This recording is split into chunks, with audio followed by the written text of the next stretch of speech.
నర్మదా మల్లికార్జున్ అనేక సంవత్సరాలుగా బోర్డు మెంబర్గా వైస్ చైర్మన్గా బాధ్యతలు నిర్వహించారు. వారి కుటుంబం ఈ కంటోన్మెంట్ పరిధిలో ఎవరికి ఏ ఆపద వచ్చినా ఏ అవసరమైనా కూడా కాలుకు ముళ్ళుంటే పనుతో సర్వీస్ చేసేవారు. దాన్ని గుర్తించి వారికి బాగా కట్టడం జరిగింది.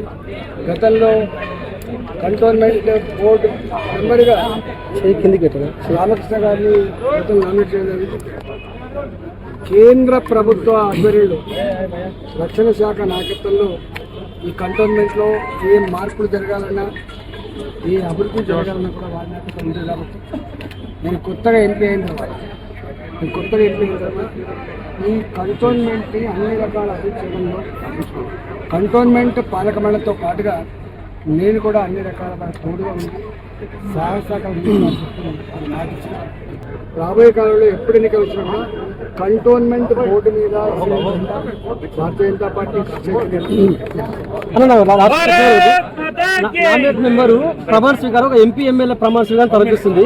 కంటోన్మెంట్ లో బీజేపీ జెండా ఎగరడానికి మీ నెక్స్ట్ ప్రణాళిక ఏంటి? యాక్చువల్గా గతంలో రామకృష్ణ గారు చేశారు. మహిళకు అవకాశం ఇచ్చింది, అనుభవశాలికి వచ్చింది.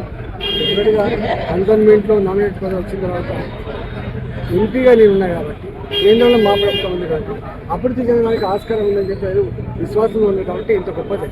గత 5 సంవత్సరాలే కంటోన్మెంట్ ఎన్నికలు నిర్వహించట్లేదు కదా, దాని మీద కూడా ఎన్నికలు నిర్వహించాలని చెప్పి గతంలో కూడా మళ్ళీ